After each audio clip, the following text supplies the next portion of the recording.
Life on the streets, you better be wise. You better be able to panhandle. Watch who you drink with. Watch who you sleep with in the streets. Watch what alleyway.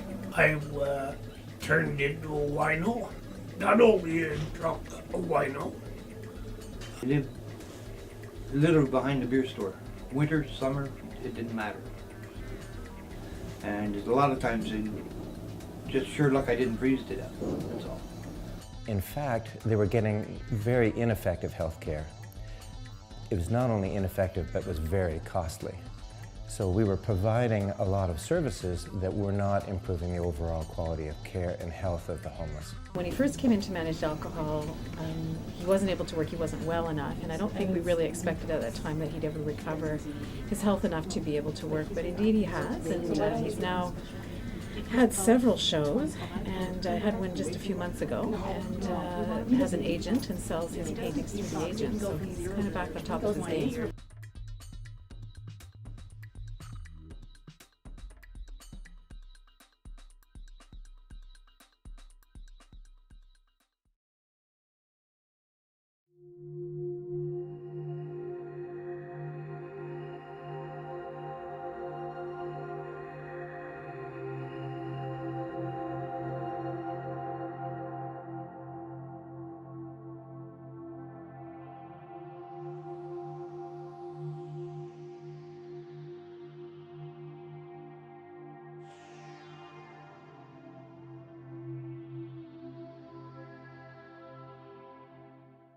I was just a teenager.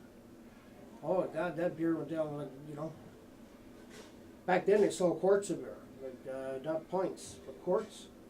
And we used to buy a quart of beer. The quart of beer back then, when I was young, it pretty well sit me on my ass almost. But then it just gradually gathered up until, I need more, I want higher, I started getting a little rambunctious. I started driving highway with my own rig. I was never home all the time. Trying to make money to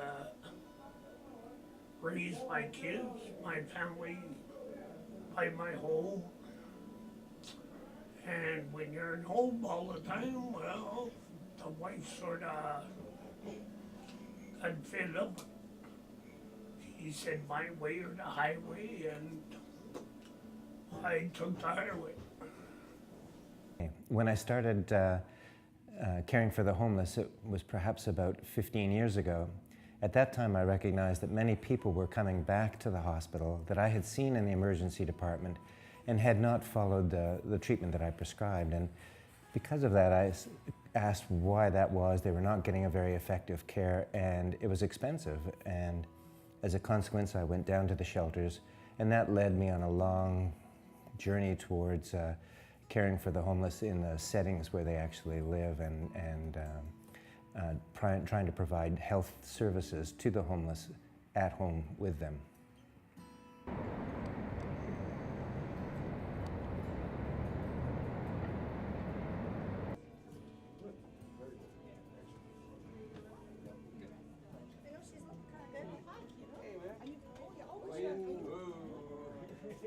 I'm camera shy. Me too. Dr. Turbo, Jamie's doing exceptionally well. I hear. Exceptionally. I started drinking, oh God, when I was about 14 years old. I started just a beer here and there. But then it got to a point where I was having, like a 6-pack on the weekends. Then it added up to a 12-pack on the weekends. And finally, it just kept going higher and higher and higher. I drank hard liquor. I got married when I was 20 years old. I kind of slowed down the liquor a little bit, but I was married to a nurse, and we were staying with her parents. And I didn't like the idea of it because I felt that it was just being the ball and chain thing. So finally, a number of times that I've been out drinking with the guys and playing pool, the wife just got really sick of it, the end of it, and it ended up to a divorce.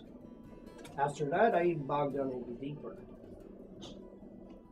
I had a nice car, I had my license, and I lost him because I lost my license and drinking and driving, I should say. Then I just started drinking. You know, as much any money I got went to liquor. There was I didn't care about anything else. I needed to have that bottle. You know, it was my lifeline. And I went into the Captain Bargain Room. I had my own business in Cape Breton one time, a cleaning company. I used to clean all the Kmarts across Nova Scotia. I made quite a bit of money. But every bit of the money was spent foolishly and stupidly and on liquor. You know, just look, say the bottom come out of the barrel.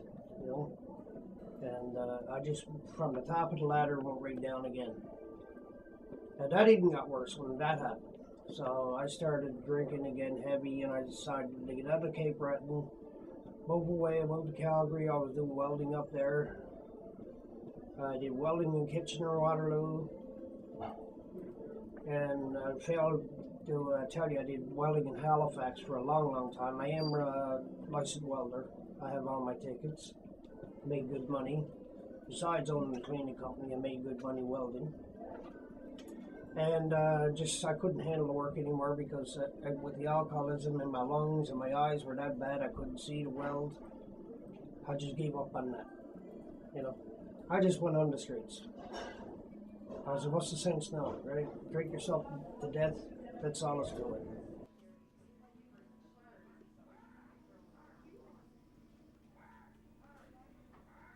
What people refer to as resilience, whether you have a supportive family, whether you have a good upbringing, whether you've been demonstrated through reasonable role models and colleagues that some of these things are socially appropriate and some of them are not.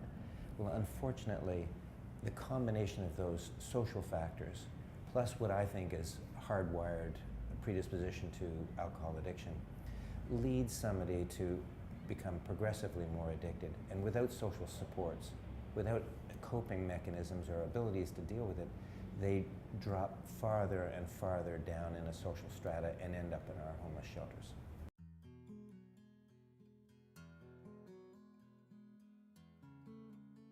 Living in the shelters, sometimes trying to live in housing. He wasn't ever very successful with that, but trying to find a way to work and to be able to get his work done.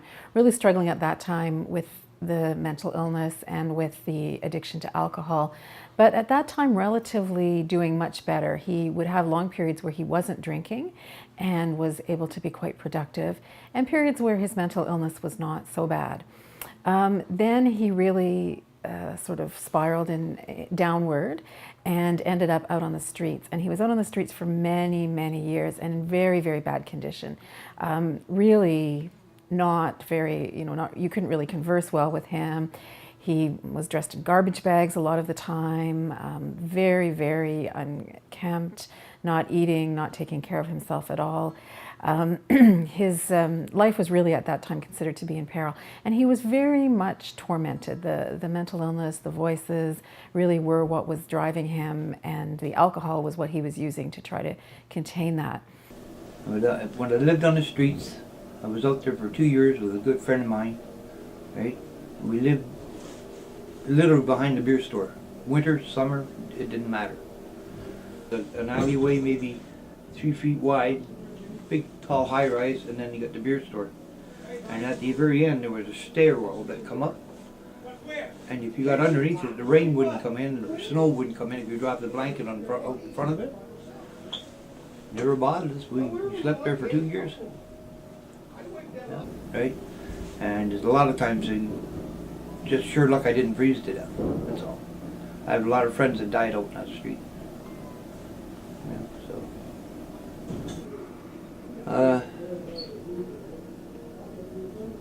It happened after me and my wife had our breakup, right? When I went into a binge, started drinking and just didn't care. I don't do drugs, but just started drinking and drinking and drinking. And next thing you know, I'm broke. I got nowhere to go, no work. My health is deteriorated. So, and in 1 year, I had 7 people I know die because of living on the streets. Some of them OD'd, some froze to death. You know, last winter alone we had 3 that froze to death. You know, they fall asleep underneath a bridge, they're not properly covered up, and they freeze.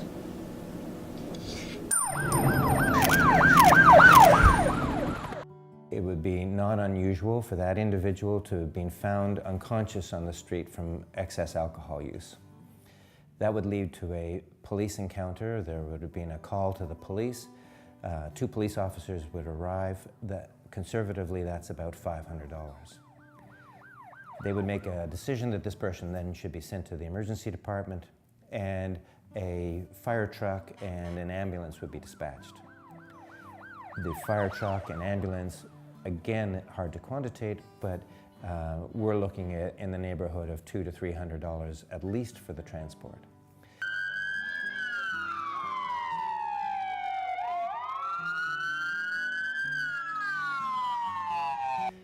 Well, then he's in the emergency department, and it's a busy emergency department, and that person's going to then wait in the emergency department for 6 to 8 hours. They'll be seen in the emergency department, possibly admitted for a period of stay. We know that an average visit to the emergency department would be, again, per person, would be well over $100, depending on how you calculate this. And if they were to be admitted to hospital, again, you're looking per day, not the intensive care unit, but per day, well over $1,000 per day.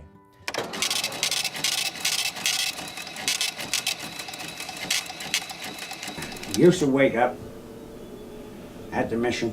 I spent over 6 years there. We go up the Laurier Street at the Macca. I gave a guy a bunch of pennies. He put them on there, the cashier would count the pennies. While he's counting, I'd boost 2 bottles, pay for 1. Oh, he said, you don't have enough of pennies. I give him a $10 bill. We go to the street, across the street in that apartment building, and we drink a couple of bottles there. And by that time, it was time to go have breakfast at the mission. We still got 1 bottle of pie. We go in and have breakfast and everything, get out of there, drink the bottle. Then we hit the streets, start to panhandle. We call it work. Actually panhandling. Till we get enough for a bottle of wine. And that's an everyday situation.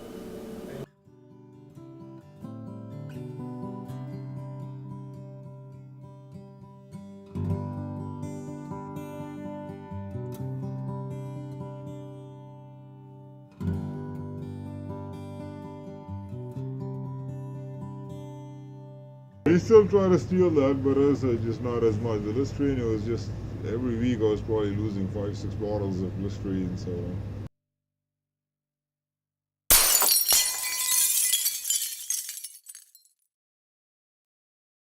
They're living out in the shelters. You can't drink in a shelter. So it's 9 o'clock in the morning, you're out, you get your coffee and donut, and you're out of the shelter. Then after that, you start to beg for your first drink but you get a little bit of money, but the liquor store's not open. So you go to the grocery store to get some Listerine. You get the Listerine, you get that down because you got the shakes and you're gonna throw up. Then, by now, the grocery store's open, or the liquor store's open, they're gonna go get their sherry. And they're gonna drink that, and they'll binge drink up until around 4. And around 4, you have to come into the shelters, and you can't be drinking. So they're gonna get a bottle, and they're gonna drink it as quickly as they can, with the hopes that they're gonna pass out after eating a little bit in their bed until around 4 in the next morning when they wake up with the shakes.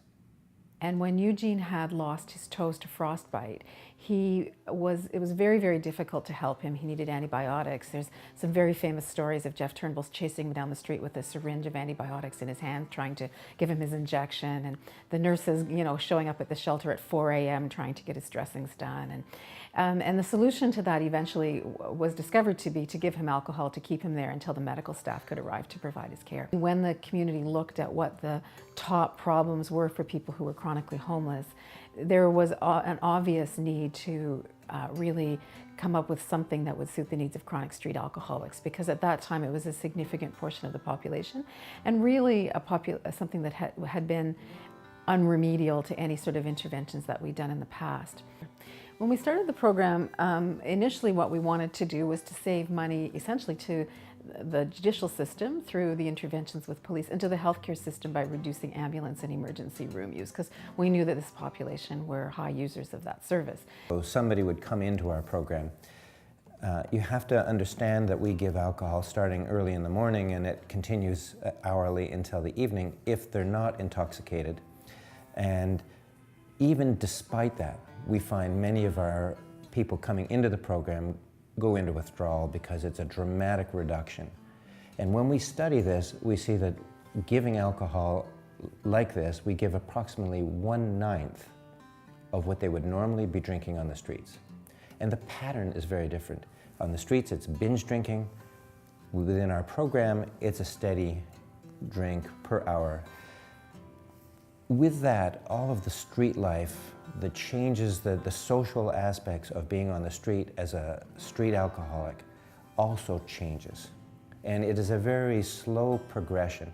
And we progressively actually do reduce the amount of alcohol, even beyond what we anticipate in our program as our maximum limit. Many of our men are on a fraction of what they started on. Some of them are off alcohol. Many people have left and gone out into the community and joined us during the day. And some have gone into the community, are unhoused, and doing very well. That's not the target, and that's not frequently, but that does happen.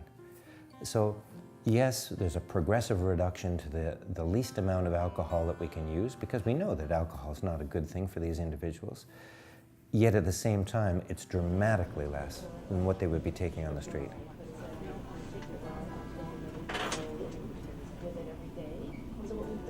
Yeah, that's what he told me, yeah.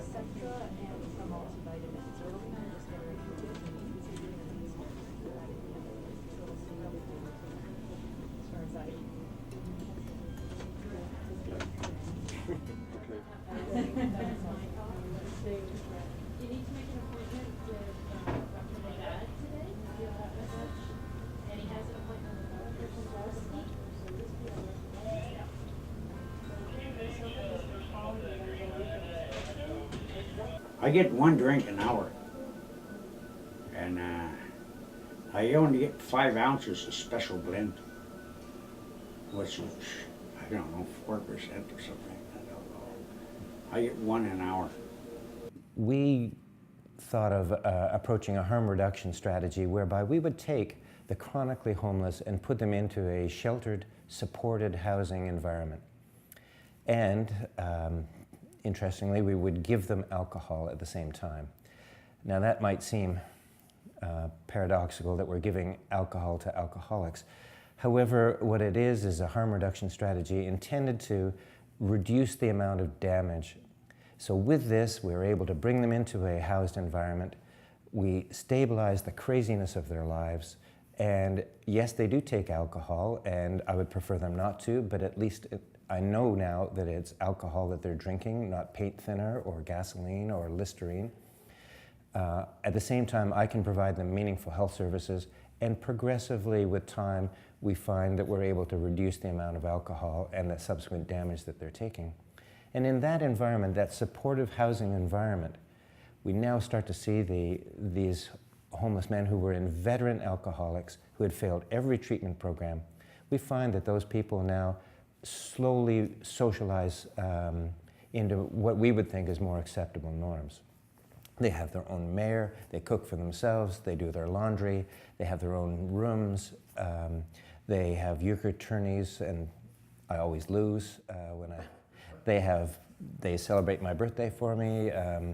They're wonderful, wonderful, and interesting people. They then start to visit with their families. They now wish to have a garden and be with their pets and socialize. They do all the things that you and I would do. And these were the most inveterate alcoholics.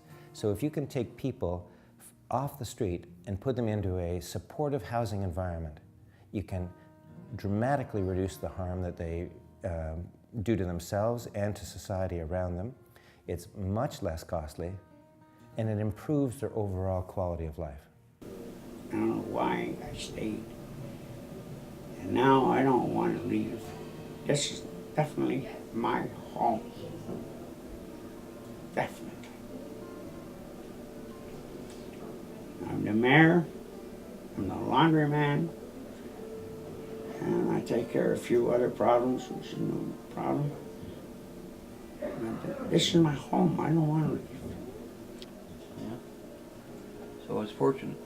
That's why I like this program. It's managed alcohol. Even though now and then I slip up and do go out and have a drink of my own, and on the street, which that's what they're trying to stop you from doing, is going out and drinking on the street. Well, they don't mind you go and have a beer, but coming back intoxicated or something like that, that's zero tolerance, right? So, sort of a way of controlling it. And I think it's a good idea, if everybody stays with it. But it's a good program. I wish there was more than just one MAP program. There's a lot of people that want to get into it. I suppose there's a big waiting list. I knew this was my home. This is my home. Everyone in here is family, including the nurses, the staff, everyone. They're all family. That's the main thing I gotta say about this place in MAP.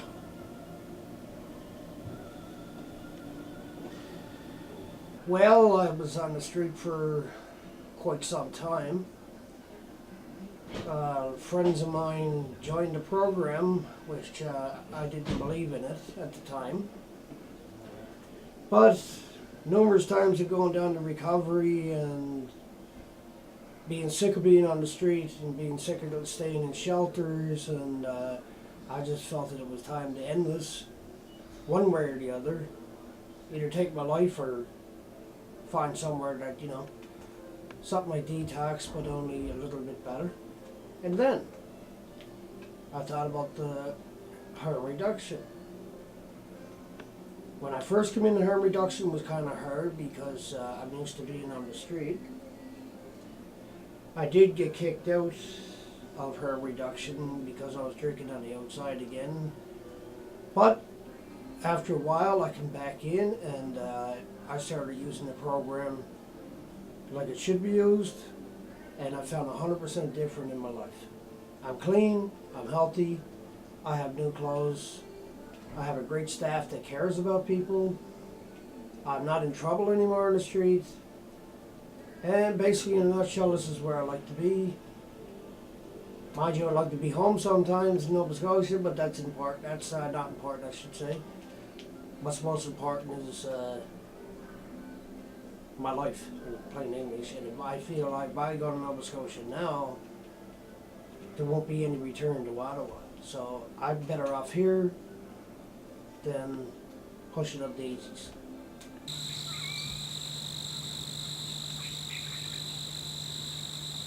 Well, that then led us to think about what was the total cost that one might expect from an average homeless person.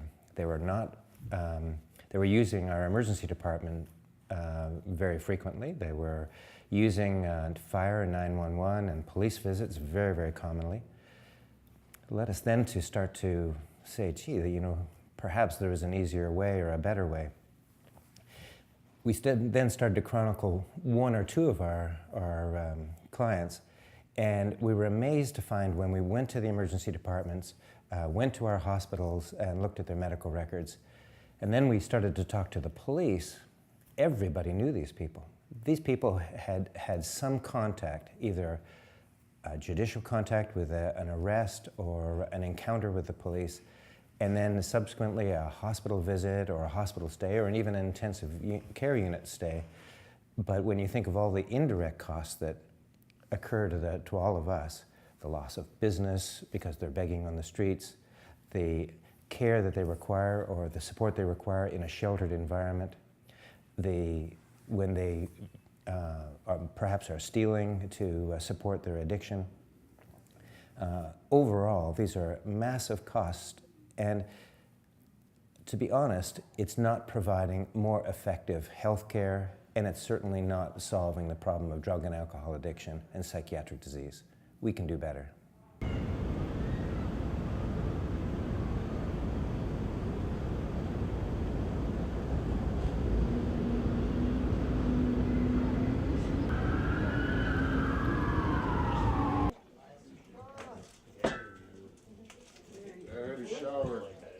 Thank you, Peter. I'll mark it down.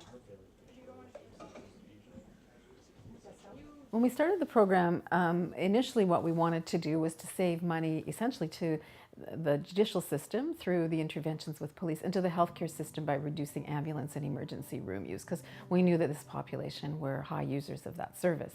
I don't think that we anticipated at the beginning the kinds of benefits that we would see from the program. So we weren't really anticipating that there would be huge benefits to the individuals. It was really, to be frank, it was really more of an approach of warehousing, kind of containing them, than it was of actually providing much benefit to the individual. So that has been a big pleasant surprise to us, the fact that it does provide such an intervention to the individual that really allows them to normalize their lives in a way that we never thought was possible. The savings to police and to the healthcare system were, in fact, more than what we had anticipated at the beginning, and that's something that we're very pleased with. But the other thing that, of course, happened, which we did anticipate to some extent, was that we would really achieve benefits to the community. So these are the people who used to be drinking in people's front yards and sitting on their steps and, peeing in their flowers and all of those kinds of things. And that simply doesn't happen anymore. We at the beginning didn't have a lot of rules and regulations for people about how they behaved, but now we have very high standards and very strict expectations. So for example, people in that program are not allowed to panhandle. And it's just simply, there is no need for them to panhandle. Everything that they need is provided in the program. And we consider that panhandling in Ottawa is a socially unacceptable behavior. It's something that the neighbors don't like, it's something that the public don't like, and we expect that these are going to be good citizens and fit in well in the neighborhood. And they really do achieve those expectations. They take them very much to heart. It used to be at the beginning of the program, I used to give these impassioned lectures about how normal people behave. And I used to say to them, normal people do not drink on the street corner. Normal people do not drink in alleys. And they would say to me, yeah, Wendy, but we're street alcoholics or street guys. And I'd say, no, you used to be street guys. You're not street guys anymore. You're normal people, now you behave like normal people.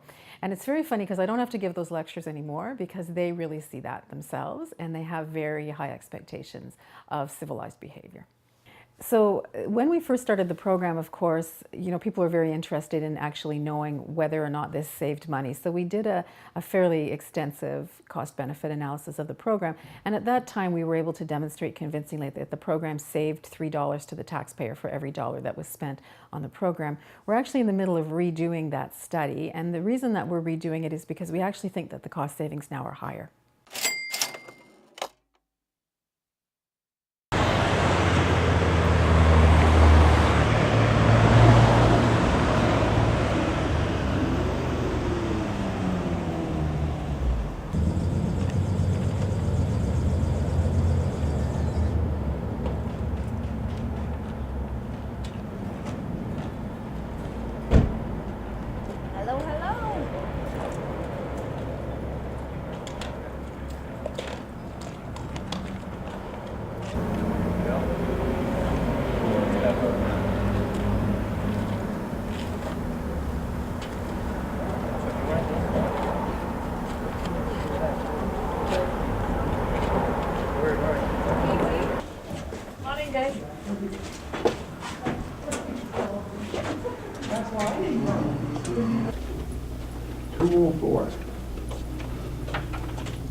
They were a nice place.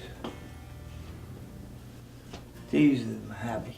Just to see it like this. You know, it gives you the feeling of being home, right? You got your own place. Yeah, you got your own place. Look at the size of the bed. Holy moly, three people in there.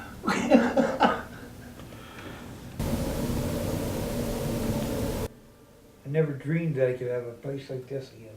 Huh?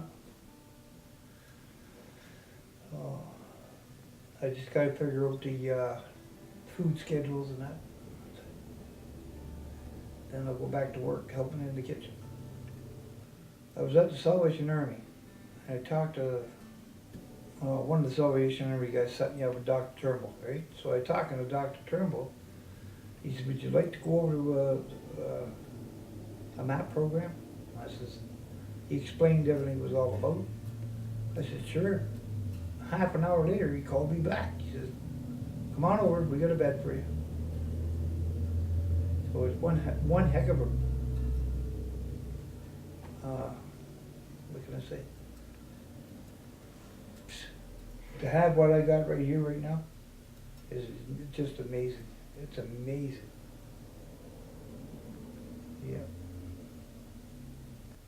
I drink what the house gives me. Every now and then, yes, I screw up and I'll go out and buy a bottle and have it bottled outside. But it's not very often. So. Okay. Take my hat off anyway. Because I'm so used to sleeping with, 6 to 8 guys. It's just going to take a bit of adapting for me to be doing this on my own.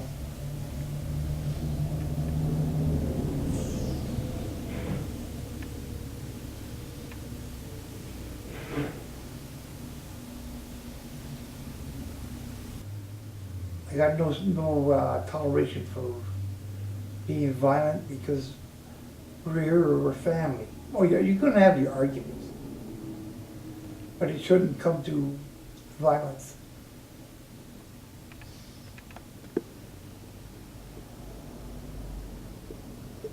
I've 10 to 15 years, I've never had a room of my own. Now I got a room of my own. And it feels strange because I got nobody else around me. I'm used to being around 4 or 5 guys, and maybe a girl or 2 or something like that, but I'll get used to it because I love it. I walked in here, it was just amazing. I went, wow, you kidding me? This room for one guy? You gotta be kidding me. Because you could fit 1, 2, 3, 4, 5, 6, 7. You could put 7 beds in here. And I got just 1 for myself. Which makes me feel a little guilty, but I think I deserve it.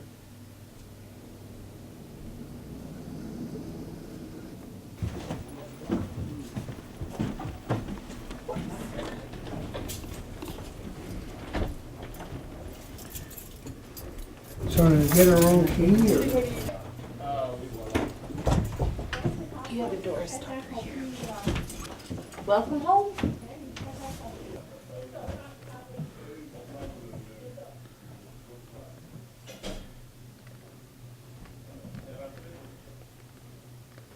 It's wicked.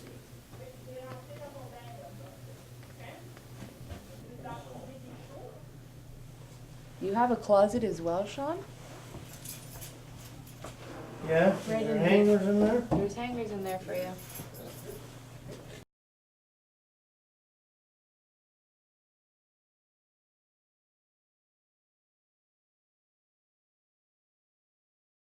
Here now. See, you don't have the market. You don't have the winos. You don't have all the druggies. Which you do down in that market area. And the shepherds downtown, the druggies are all coming around. Can I buy a gram? Can I buy a joint? You got any spare change? All we had was just a little balcony to go out and smoke on. That's all we had. Any more than 8 people out there, you gotta wait for somebody to come in. Either that or you go downstairs out the front. That's a bad mistake. All the fucking teens are there, everything. Bum and chain. I could buy a gram, I could buy a joint. You know. And it was me that suggested we need a better place. And you say you got a list a mile long. This place will only hold maybe 18 people. That's it. You're out of luck. This place will hold over 55 people. Okay? But you get some of them that get a little carried away, okay? They go out, they get drunk. Come back here. Excuse me, they call the van Sally van, send them right back downtown. Leave him there, dry him out for a week. If he doesn't stay dry for a week, he doesn't come back. Stay another week. And if it's the same thing, well, you're going to stay there permanently because your room's already taken. They go up, they pack all your stuff and everything. The van comes, picks it all up, takes it right downtown to the Shepherd downtown. The rules are easy here. Okay? What if you abuse them? Like you actually abuse. You're not really part of the program. You're not. Actually, you're not even thinking of the program. You're thinking only of yourself. But you're not thinking of the other people you push around or curse or swear at or be ignorant at. You know? Now, they're all getting the hint. There's no more fooling around with that.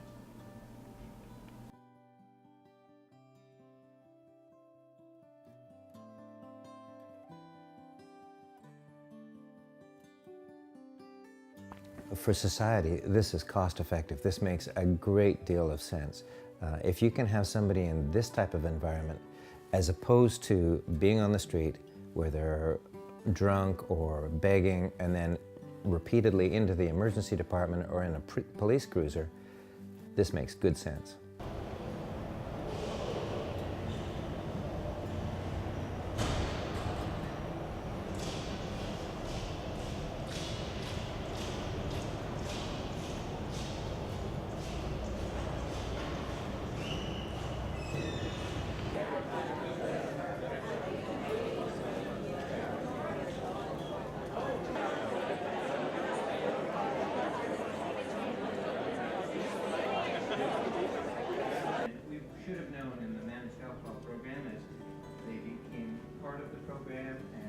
Stabilized their lives, and we got their treatment for their medical illnesses and drug and alcohol abuse and their psychiatric disease under some control. They very quickly wanted to become integral members of our community. The way they cared for themselves, very soon after that they said, we don't like the way you guys are running this show, we want to have our own mayor, one of our first mayors.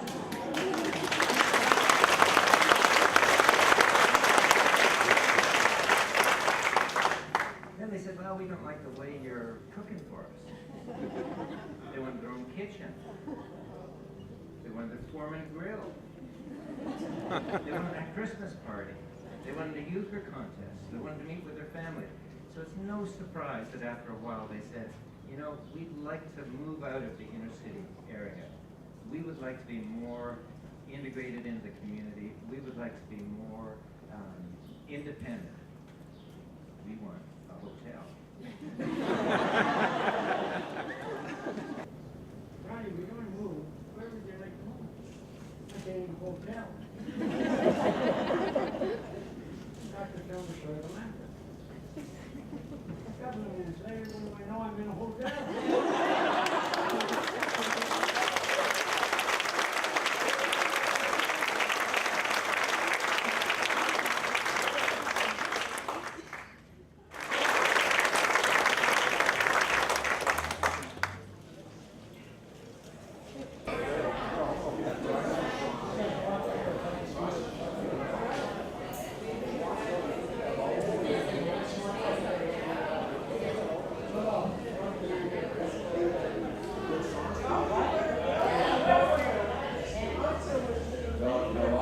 coming up on our 10th year anniversary in 2 weeks. And so Inner City Health 10 years ago started as shelter-based programming.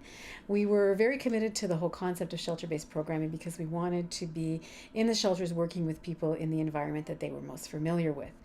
Over time, we've learned how to really help people overcome homelessness.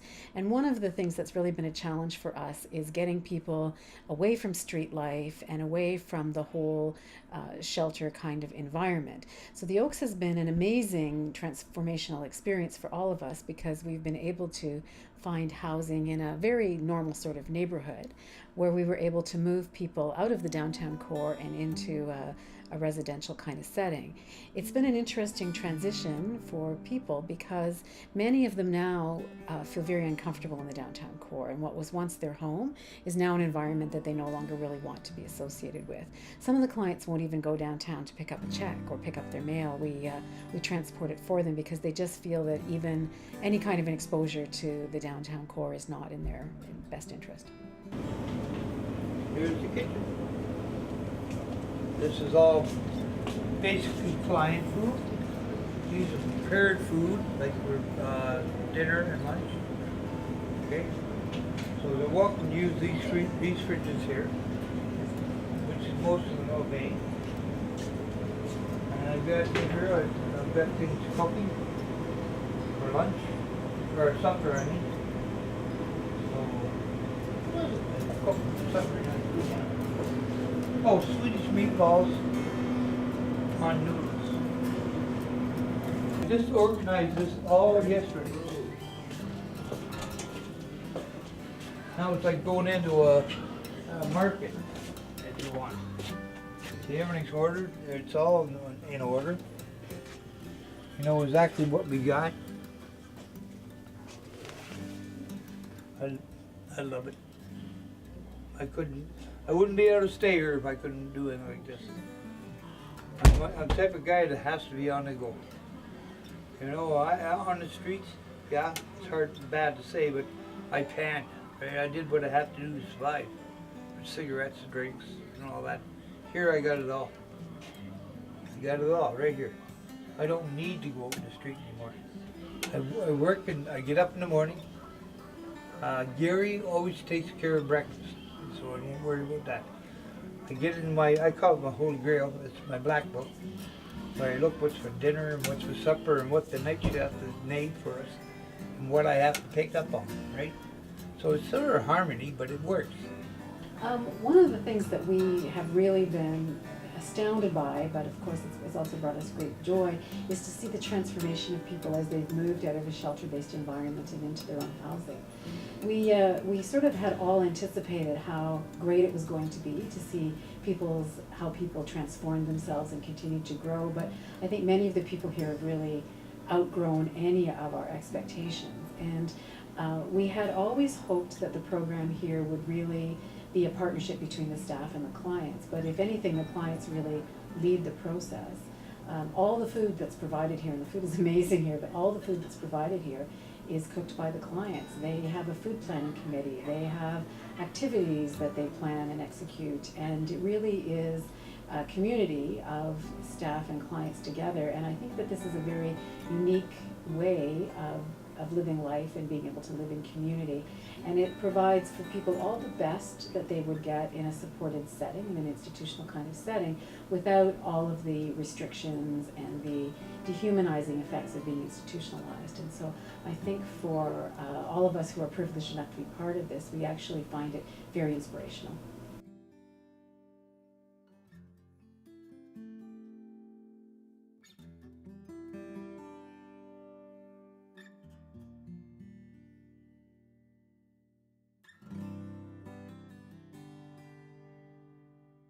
But once a nurse approached me and said that my mother is homeless. And, you know, if you ever found her or here's her name, you know, I just can't find her, and we've been estranged for a long period of time. And in fact, about 6 months later, we were going through a list of people and somebody says, oh, we have to bring this person in. She is crazy. She's, you know, utilizing services inappropriately, near death. So we brought her in, and she then had a partner that they met. They stayed together, stayed with us, stabilized, and were subsequently able to leave the program, and now the two of them live with the daughter nurse, and they care for the daughter's child, their grandchild, and I'm not sure whether the grandchild cares for them or vice versa, but it's a unit now, it's a family, and it's great to see.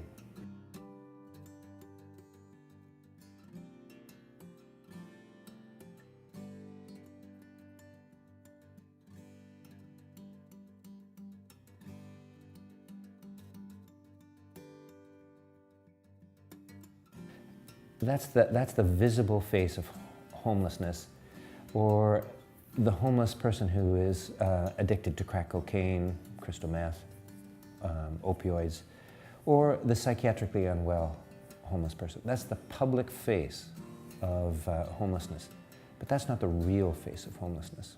The real face of homelessness is if you can control those circumstances for them, you find that the engaging people underneath all of this that have gone through an awful lot, and their stories are wonderful, but they have every right in our society to the same care that you and I would expect. So they should have the opportunity to have their addiction treated. They should have the opportunity to have their psychiatric disease managed, and they should have the right to a reasonable lifestyle.